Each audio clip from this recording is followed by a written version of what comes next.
All right, welcome into the Bobby Carpenter Show, and we got our guy Anthony Schlegel in the house today on this wonderful, wonderful Wednesday.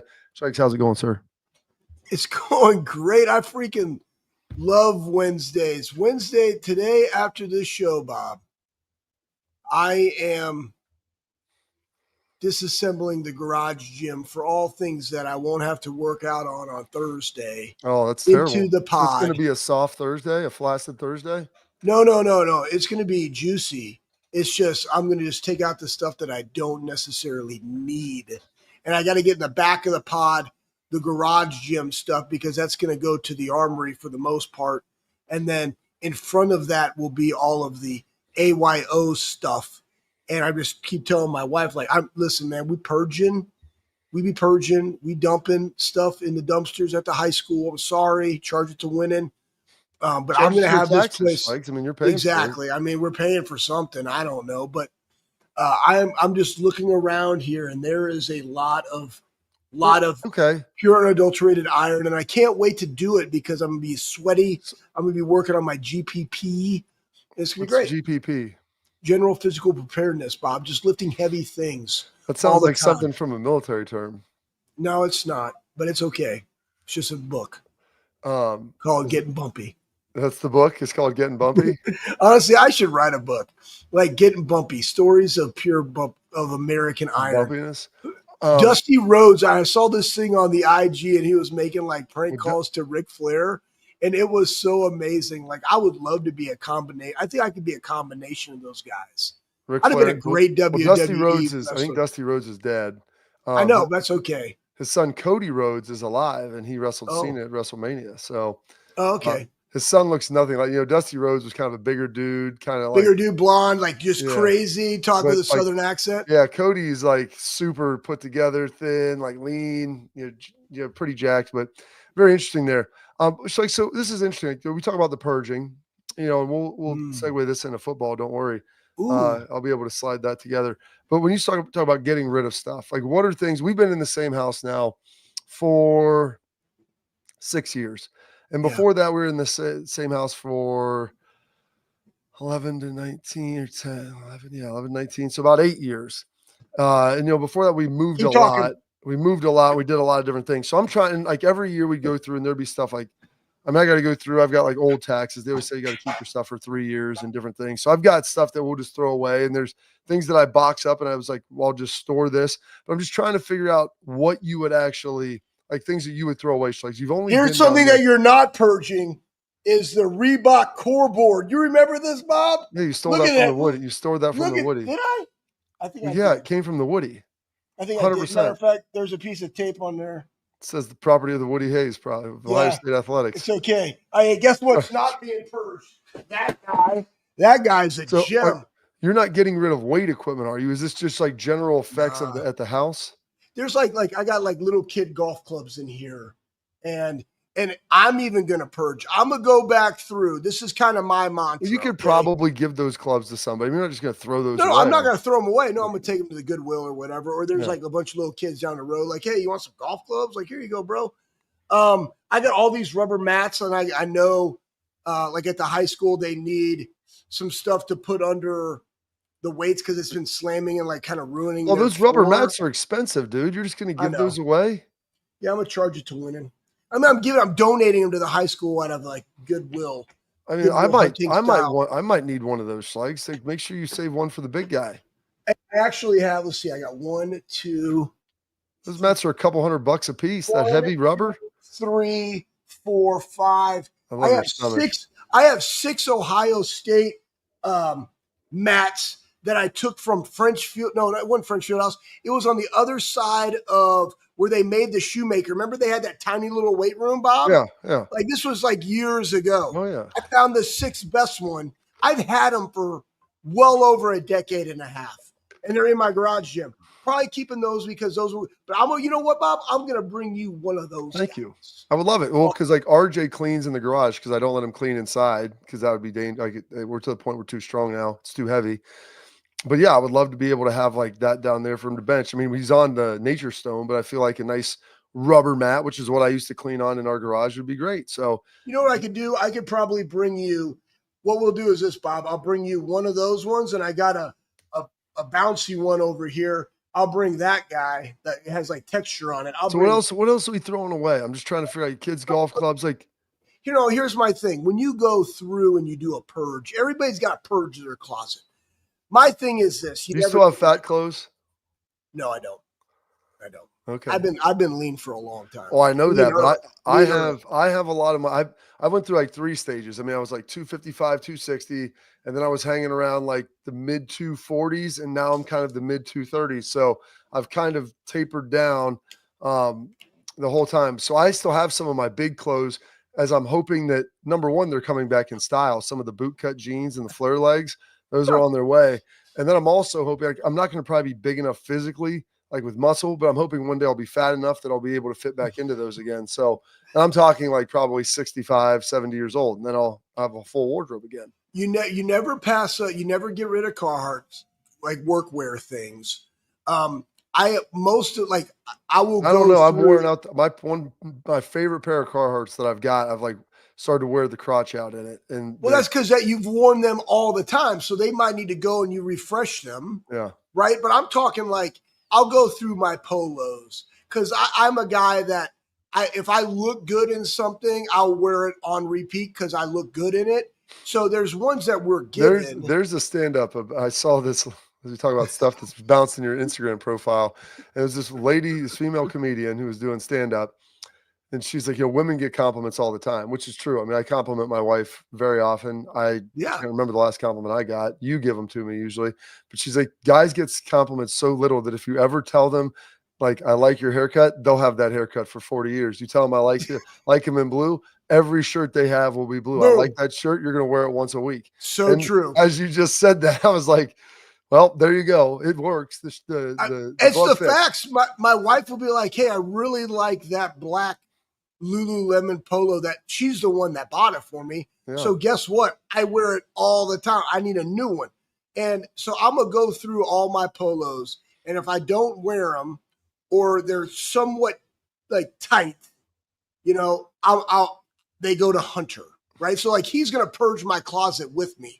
And then he's going to purge his closet because he also likes to wear my T-shirts, right? And I mean, he's a bigger kid now. So it's like, hey, you want these shorts? Like, they might be a little bit big. You're going to grow into them. But bigger, like kids are wearing bigger stuff again. The bigger clothes are back.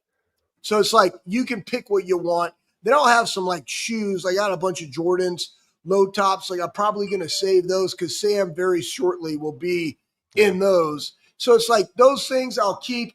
But if I haven't worn a polo in over a year, or even if it's a tri-blend T-shirt in over a year, it's got to go. And now there's some nostalgia ones. Like I still have some from the, like Sioux City, Iowa, like some type of like bass fishing tournament that my uncle gave me. Uncle Tim, R.I.P. It's a little nostalgia. I'll keep that shirt, even though it's just like thin as a piece of paper. You can see right through that thing, but I might just put it on just to have it, just wear it around. What do you do with all of you? Do you have Bianca style, just nipping out there? You've moved a lot. But the thing is, you've always had the farm. You could, I guess, just always house stuff there, and you've got a lot of space there. But I don't like clutter. I like clean. My mom, listen, I know. R.I.P. My mom and dad both hoard stuff. And the way, like, it was terrible. So, like, that has been ingrained in my mind. And the way they packed and stored stuff was just so terrible that I am the polar opposite, like, fanatical. Everything has a place in its place. If it's not in a bin, you don't need it. It's not just sitting there. Like, that's why I want to go back to the bins because Courtney calls me a hoarder. I have like 4 bins of things. And if I want something out of it, I've gone and got it. But it has like bigger clothes. I've got some of my like awards and things throughout the years that I don't have displayed. I've got, I don't know why. I've got all my notes and stuff from college and mostly grad school. I have all my NFL playbooks, which they're in a drawer that I can't get open right now. And that's really cool. That's cool. But I said, so is your stuff stored? Like, do you neatly put it away? It's not just haphazardly laying all over the place. No, I can go right now and I can pull out like all my strength and conditioning stuff over the last decade and a half in order. Yeah. Okay. Because So if I want to find it, I don't want to be scurrying around. Like I want to be able to go get stuff quickly. that's good. I mean, because Yeah, my family does understand that. I tell them, I'm like, if I go blind, I can still find everything in the house because I know where I well, put it. Just make sure you put it back where I know where I've put it, so I can always find and locate it. And so that's the one thing that I was going to ask though. With yeah. this is your like because you played at Ohio State, you played in the NFL for a bit, and then you coached at Ohio State, and so you were part of a national championship team, and you get the hat and the T-shirt and the gear, like you have that out for a while, and then it's like, okay, what am I doing with this oversized T-shirt I got on the field? And I like keeping all that stuff. Like, do you have that binned up, or like, what do you No, do with those things? gone. You Gave threw them away. away? Gave them away. Really? Yeah, because like they didn't You don't fit think your me. kids would think that's cool? They wouldn't No, want that? not at all. No, I mean, first off, Rigger Raj took all my sweats and jackets, and I mean, heck, he probably has my Letterman jacket. I don't even know where that thing is. He's probably wearing it down there in Tejas, just sitting in the condo, just reminiscing. I have no clue where some of that's. A lot of the stuff I don't know where it is. And then when we moved, when I got out of coaching, I just had this like stockpile of stuff. I gave it to neighbors. The Jaguar stuff. I mean, I had like huge bags of that. I gave it to all the neighbors. I took it to Goodwill. Like, I don't want any of that stuff. I still have. Remember when they came out with Urban? It was like grind and effort. Yeah. Like The I have theme those. team I have like two of those T-shirts.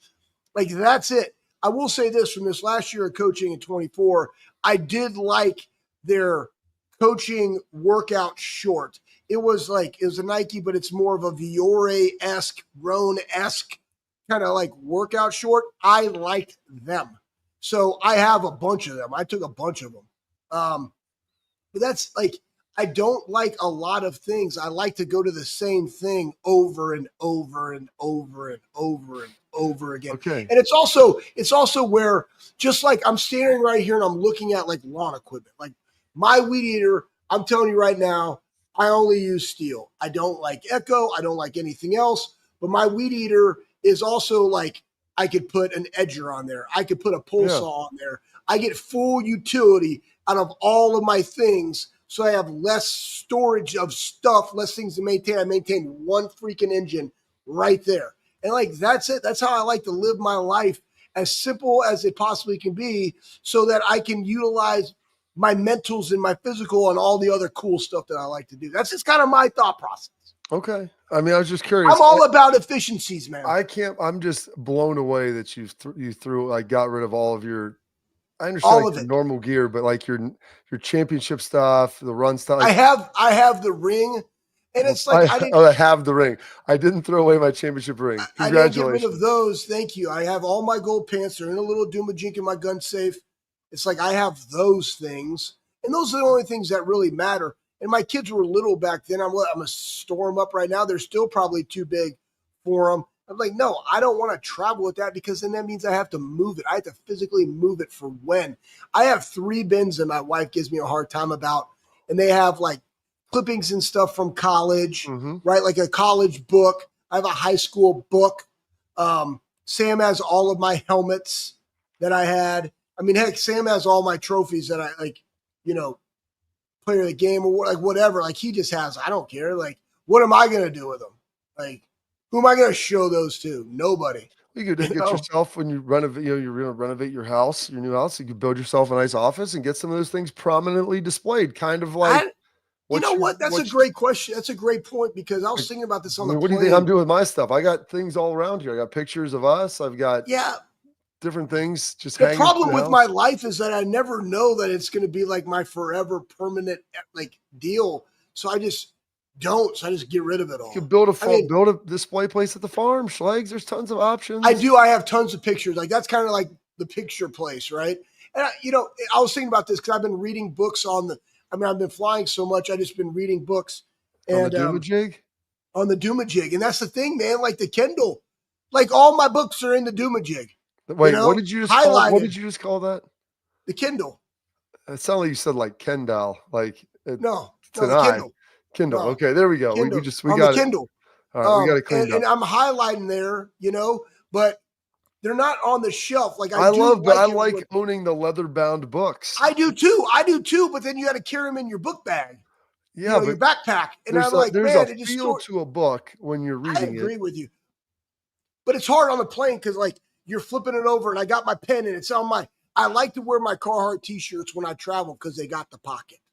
You know what I mean? And the pen fits right in there. So it's like, boom, I got it. And I'm like highlighting away. And there's people sitting next to you and you're folding your page over and you're just like scribbling and writing little notes. But the Kindle, you got your little magic pen on the iPad deal and you just highlight away, or I can just tap it and drag it. I'm like, man, that's pretty simple, you know? Yeah, but I guess Check my emails on. I like I'm with going you though. I like going to the book, seeing it.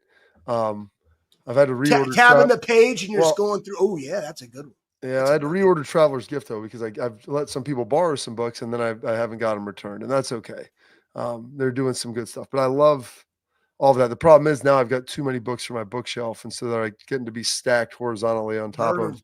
You're just gonna I'm burn not them? burning them. I watched AJ throw a brand new book away in the airport, walking, finished it, dumped it in the trash.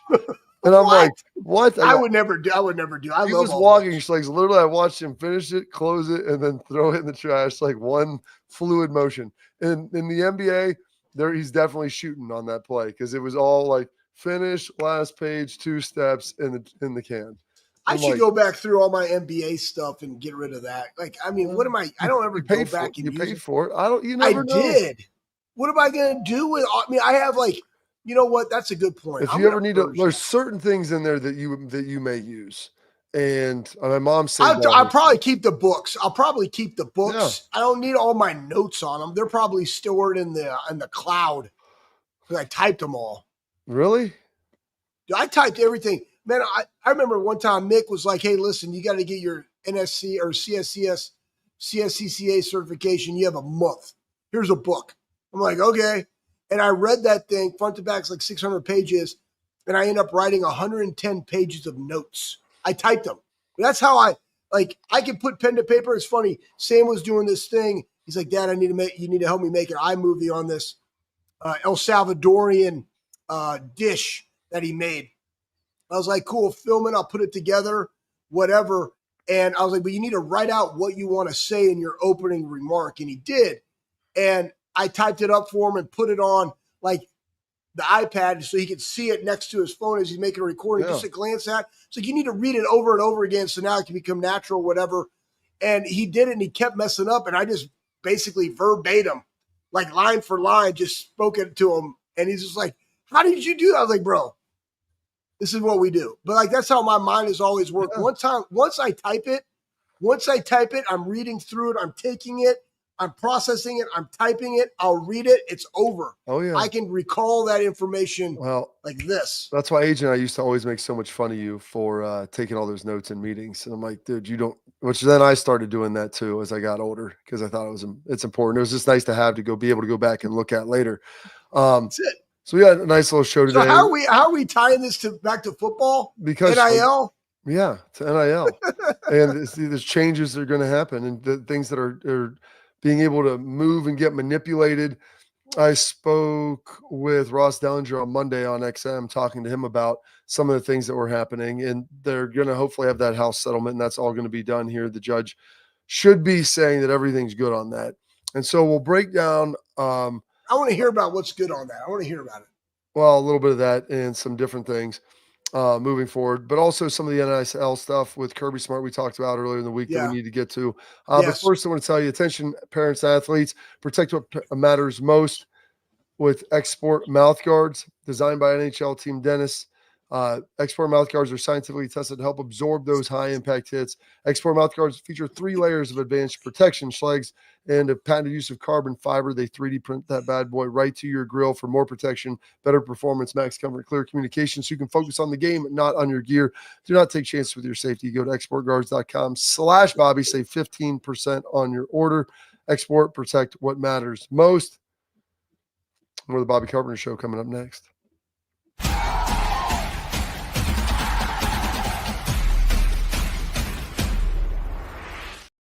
All right, Schlegs, let's throw up some of that NIL stuff as we Which go. one? Kirby? Let's throw up Kirby. Or you want to go the Miami? No, throw up the Kirby stuff because I want to get Kirby. to that. There's 2 of them.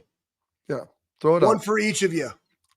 I got 2 guns. Slugs, if you weren't my friend, I don't think I could bear it. We're going to So toss good. that up. There we go. Let's throw it on up there. As they begin to move forward with this. But Kirby Smart said some things, Schlegs, and he's talking about this. And a lot of the coaches, it feels like, are getting to this point now where they're understanding like NIL is ruining college sports. Yeah, I think it's important that guys are getting paid. And I think that most people would say that's a good thing. However, like how it works and who gets paid, I think is the bigger issue. And so scroll across with that, Pat, so we can take a look. I can read it for you. It says this: I just want to be able to have a freshman come in and not make more money. He didn't put money in there, but more than a senior. And I like for other sports to be able to still survive. You know, we're on the brink of probably 1 to 2 years away from a lot of schools cutting sports. That's yeah. So there's going to be sports that are cut. And so talking about a freshman coming in making more than a senior, Schlegs. And that, I think, is what most of the people have issues with in this. It's not that players are getting paid. I don't think many of the players, I think they should be able to get whatever they can. And I think that that's tremendous. However, the multi-portal situation, not good, which we'll get into what the House resolution looks like and where I think that that's going to go. But when guys come in and then they're making more or making more, that's up to the school. Like they gave them more. How that maybe unsettles the locker room when you have guys that, as long as they're getting paid for performance, nobody cares. But if you have someone who's getting paid a lot to come in, who's not playing at a high level, when they get there, then that's where you're going to have these rubs in the locker room. And those guys are going to be really tough to coach. Yeah. It kind of looks like, I mean, is that your analysis? Yeah. No. One, they're spot on. Two, we're past what the NIL name, image, and likeness was supposed to be about, which was performance-based, utilizing your brand to generate income for you as the player. And now with everybody coming in, and again, doing it without contracts, guys being able to leave whenever they want. Still haven't figured out if Nico's brother is going to have to pay back the money that he already received. Like that's why they do need to be contractual. There does need to be a standard, in my opinion, that they at least have 2 years there. But here's the unique thing though, Bob. If I'm Ohio State, I don't give 2 craps how anybody else wants to run their program. I'd say the same thing if you're Kirby Smart. Don't give 2 craps about how Miami wants to go bring in and pay a guy $5 million at a position where he's probably not starting year one. However you want to spend your money, spend your money. But like that's not going to fly in our locker room. Guys understand that it's performance-based. Guys understand that this is a highly recruited guy, potentially the best in his area. He's going to make some, but you got to make sure that you make the other people's whole. But it also comes in the relationship that, yeah, that's how much he came to get in, but it's like, it doesn't matter. Like we're all even, we're playing, best player is going to play. And if you coach that, speak that, believe that, and run your business accordingly, you're not going to have those issues. But you also got to be selective. And I think Ohio State's put themselves in a position to where they can be selective. Like, you're not going to make that money here. As you get older, you can make more money. But like, you're just not coming in and taking the coffers for what it is. Like, you got to prove yourself, especially with an offensive line position that we talked about, Bob. Like, that sounds like a terrible thing to do, especially when you have a portal and you can go get, like personnel that have already proven it. You know a little bit about what they've already done. Development has happened elsewhere. How can I bring them to Ohio State, develop a little bit more, and have this high caliber elite player because of the coaching that they're receiving in the system that they're in? That seems way more advantageous and allows that money to be stretched further than it does at other locations when you're just picking and choosing like 5 guys. Like, that's how you want to make your roster, then make your roster that way. I think it's just difficult when some of the best players, like, they're getting offered. And I understand you're basically asking people to take less, to trust you that you'll develop them, and then they'll make more in the long run, as opposed to coming in and saying, well, I got offered, X here, and at this other school that I went to, well, they offered me 2X. And maybe it's not quite 2X, 1.5 of this or whatever. And I think you're putting those the players and the parents, you put them in a difficult spot because everybody's financial situation, Slags, as you know, is different. Yes. Some people, I get it. I understand. Like, you have to take the money. We talked a lot about Hero Canoe going to Texas and them saying, hey, they're going to give him $1 million. In Ohio State, they had a salary or a value associated with what he was doing. It was very similar to what, Ty Leak and Ty Hamilton had last year. And, we'll take you to that level, even though you haven't really played yet, but we can't give you like an outsized performance-based contract when you haven't performed at that level yet. They haven't done it. Yeah. And so like, that's that rub where you're trying to figure out like how to make this work. And there's some schools like, yeah, I'm going to throw money at guys. And I get it. And like, for some of those people, like, money's the most important thing you're going to find. If money's all you chase, it's all you ever catch. And so there's that element of it as well. But it's a unique situation now where it doesn't exist anywhere else in the world. And it doesn't really even exist in professional sports, where someone entering the market is more valuable potentially than people that have already achieved and had proven market success. And I think that that's what coaches are having a hard time trying to balance is we want to get these guys, but if in doing so, and he's good, the guy might check all the boxes, great player, good locker room guy, or everything that you want. But I do that, then all of a sudden I have to give my guys a raise because I have to pay them what he's getting paid. That's tough, man. And that's where you gotta you have to have the pulse of the team at all times. And that's Mark Pantoni, that's Ryan Day, that's the position coaches. But it's also when those guys go ask for that money, it's where are they projected in that room? Do they have the qualities? Like the biggest question that you mentioned right there, Bob, is you really haven't done anything since you've been in college because you've been a backup. This is all projection because guys have left that you're going to fill that gap. But what if you don't? And it's also, what if they don't feel like they have the makeup? And the crazy thing is with this, not the caliber, but the time frame of these guys, Bob, can change dramatically year to year. You might have a guy that was not a dog at all. I don't know why I keep using Joshua Perry. Well, because he's a good example because he wasn't. No, let's use Taylor Decker, who's still playing in the NFL. Yeah. I watched Jack Muhort and Andrew Norwell drag Taylor Decker down the hallway with the rope and threw him out of the club, out of the weight room, and just called him everything under the sun.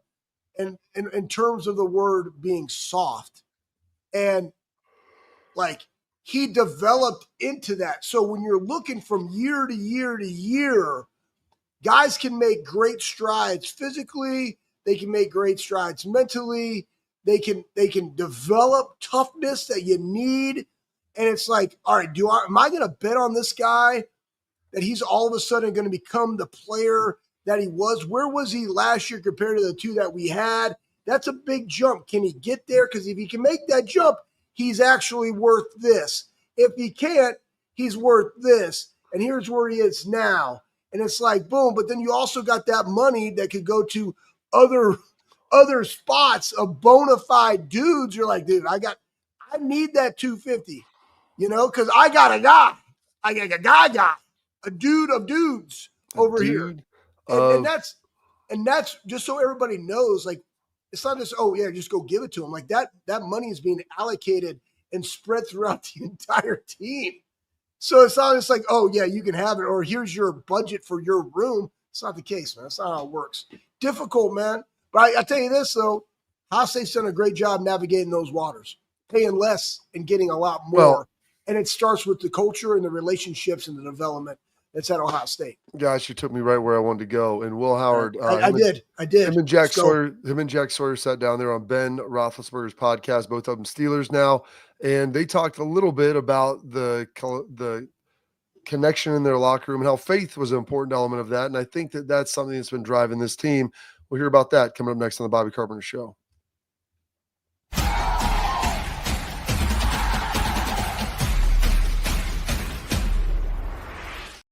All right, welcome back in the Bobby Carpenter Show. And please, if you're watching, like, subscribe, leave your comments, questions, all those great things for us. We always appreciate all of it.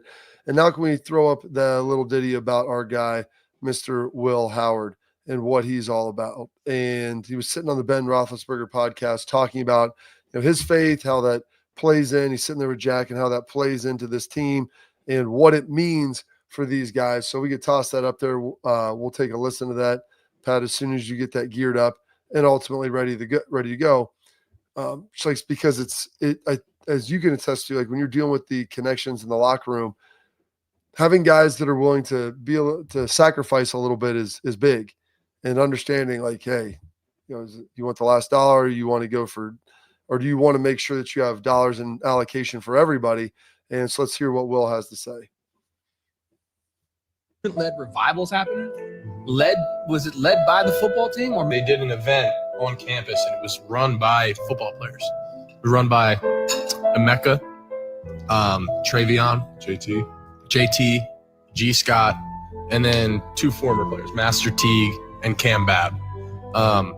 And all of them are unbelievable in their faith and really brought me along with them. I grew up Catholic, went to Mass, all the time. And, but, you just kind of go through the motions sometimes, and you don't really know why you're going to Mass. You don't really know why you're, praying or whatever.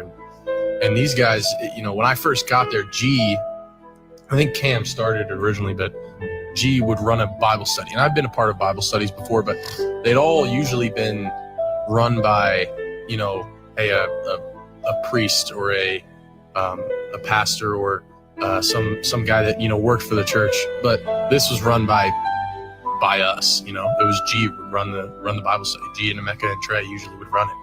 And they were always very passionate about getting guys there and making sure that we went at a time that was good for everybody. And, it just it was really cool to be a part of something like that. Like I had never really felt the passion that they had, for their faith.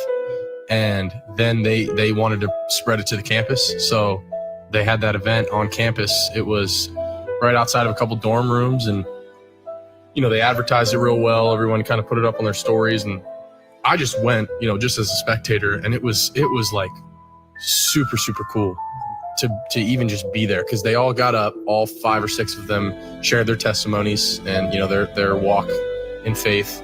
We prayed a little bit, worshiped a little bit, and then at the end, the sun was down at this point.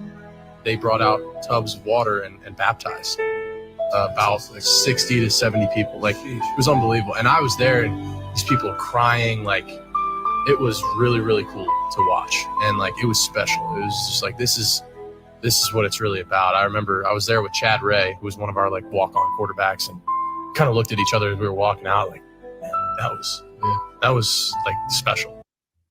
So it's pretty impressive to see all that. And as I sat there and listened to it, I forgot how long it was, because it's captivating, and it just pulls you in as you hear about it. And so as we talk about NIL, it's interesting that you see that faith revival with the players. And then also on the other hand, you see an NIL situation that's, some people believe it's untenable. And to see those two things kind of coexist in a way that not many probably people think that they would. Yeah, I just kind of, all right, I'm not getting on a soapbox, but yeah, you can get on. Here's what you are. It's a virtual soapbox. I know, but like here's the thing. I mean, like you talk about chasing dollars, and where does your identity lie? These guys that go through, and they're all different. Like the guys that he just mentioned, like you got Emeka, bona fide first-round draft pick, worked his way up, all-time leading receiver now at Ohio State, longevity, played 4 years, captain, dude of dudes. Travion, great freshman year, got a little hurt. Just selfless, right? Unselfish, bring in Q. I want the best players here. Has a great year, second-round draft pick. Going to New England with Braves, awesome fit, huge plays throughout the season. Guy, G.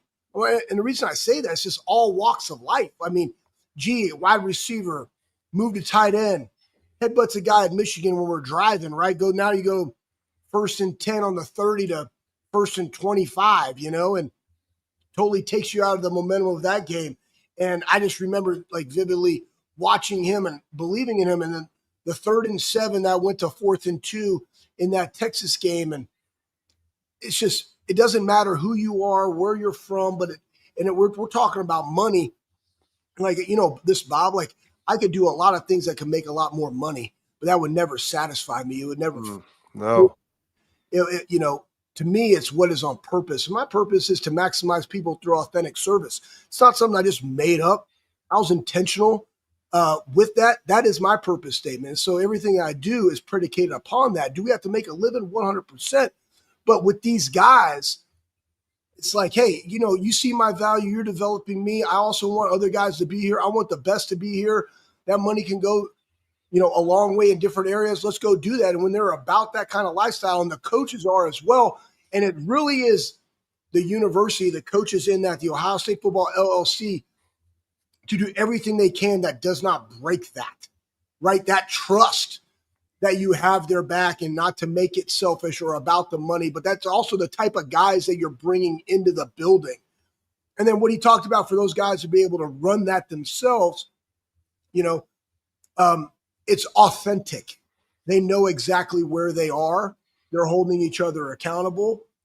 And it also shows that you can be a man of faith while also being highly competitive and play a violent game, which we talked about after this came out and they lost to Oregon, how soft they were, right, of this. And there is no harder thing to do than to not want to be a hypocrite and get out there and share all of your faults and weaknesses with other people, because nobody likes that. Everybody likes the filter. Oh, yeah. He likes to display. Well, Bieber wrote a song about that. Schleg's picture Only perfect. the You don't need no filter. Everybody likes to live in the false reality. Oh, yeah. And the cool thing, Let's go there. With that sounds awesome. Ohio State football is, I think they have a lot of self-introspection. Yeah. They know exactly who they are and what they're about, and they go handle it. And they're on purpose. They're on mission, and they did it as a team. And so I think that NIL for Ohio State last year was a culmination of what it should look like.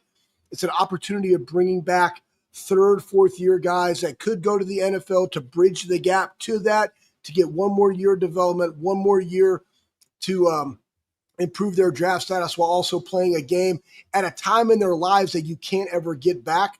I mean, Bob, if AJ had left, which he could have, you could have left, Bob, in our senior year.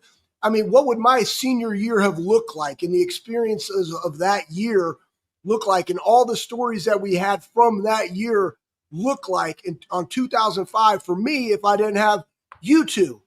And so, that's what this has done, and the memories and the accomplishments that they had in 2024 cannot be replaced, but NIL helped make that a reality, and I'm happy that it happened.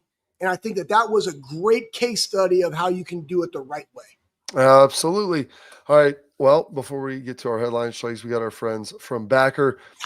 Great new fan gear coming to you from Ohio State, premium Buckeye jackets and hats. They're founded to make better quality fan gear. I have some of the jackets. I have a hat. They're tremendous. They feel good. They look good. Whether it's the rain gear, cold, the windbreaker, it's all tremendous. It's premium product, and it's going to have a premium price with it. But some of those dollars are going back to the Ohio State student athletes. And here's the good news for you. You got Father's Day coming up, so get something for your dad. It's a great job. I need to put that in my Doomajig Schlegs to text them, because people want the fitted hats. So we're going to see if we can get that going for them. Great features. It's bckr.com, bckr.com, Backer, and use promo code all caps Bobby to get free expedited shipping with your order. That is backer.com. Check them out. Headlines coming up next.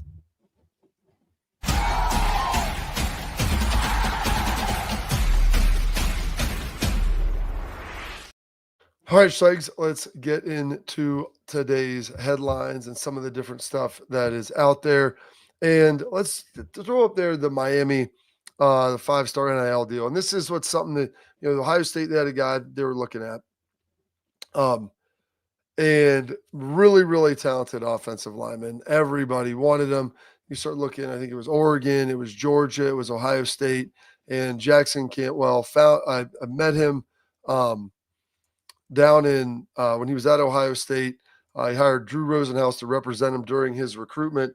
And Rosenhaus is a Miami guy, and he ends up going to Miami, and they got big dollars to be able to pay him. And we've talked a little bit about it. We've alluded to it. Tennessee did this with the tackle last year. Ohio State lost out on. I don't think Jackson Cantwell is going to be playing much as a freshman. He signed a 2-year deal, I think, for like $5 million was reported. Yeah, and so that's a lot of money. Schlegel to be sitting on the bench for a year. Yeah, and so everything that's reported, I think there was something about Ryan Williams getting $205 million. Like, that's false, right? So I think it's somewhere around, even it doesn't matter, 2.5, $2 million a year. That's a lot. And in that statement that he had, it's like, make sure you get in writing, make sure you have the contract, and all those different things. But guys, I mean, like, that's a lot of money when you think about it. Basically paying $4 million for, you know, his second year of production and everything that went into that simply to have him. Now, could he be a mainstay there? 100% he could. But it's kind of like the shoulda, coulda, woulda. And if you look at the $4 million that you're spending over that time, where could we have allocated different resources and things? You know, do we get a guy from Rice? Do we get a guy from, you know, Minnesota that's already proven it in the Big Ten, or somebody that has the size and personality that we want at Ohio State, like the guy from Rice, and how big those dudes are, or even the development of our other guys, so they don't go somewhere else because they think, you know, you're going to now recruit them. So like, guys, that's to me and Mark Pantoni, like, that's why this is a hard deal, and you can't get mad at Ohio State for not pulling the trigger. Oh, I get it, because you got to spend those dollars, like, allocate them, and I don't think it's wise to make those allocations. Our headlines are brought to you by our friends over at Lake Spur Marketing. Lake Spur Marketing is a full-service ad agency built on trust, on strategy, on performance. The Lake Spur team, they're going to shield you and your team from the outside noise, the cold call, all the stuff that you don't want to do, so they can let you do what you do best, which is work on your business. Here's the good news. Their experience, over 100 years in the biz. Lake Spur Marketing eliminates waste. They deliver on budget. They don't chase clicks. They build partnerships. Lake Spur Marketing, the proof is in the partners. Headlines coming up next.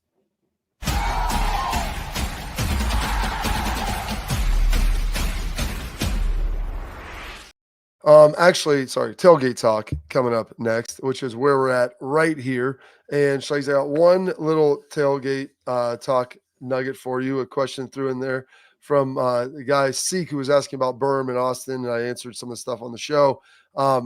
He said, you need to have John Simon on the show, Schlegel. Oh my gosh, that needs to happen. We'll do it. When I get back, we'll just do it. We'll do it like kind of like the stepbrothers saying, like, on the same camera right next to each other. Well, yeah, we can all sit together and we can do a little round table and get that done. That'll be a lot of fun. So, and I know we're up against it. We don't have a whole lot of time here before we wrap up the show. So having John Simon on here, I think, would be a lot of fun. You just got to get John to be candid and comfortable, but not too candid and comfortable, because some of the stuff he might be saying is a little bit of nonsense, but it'd be a lot of fun. Oh my gosh. As well. Pat, we'll save that for the next show with some of that stuff going on. But that's it for our tailgate talk. Schlegs, coming up, you got about 30 seconds to wrap up the show.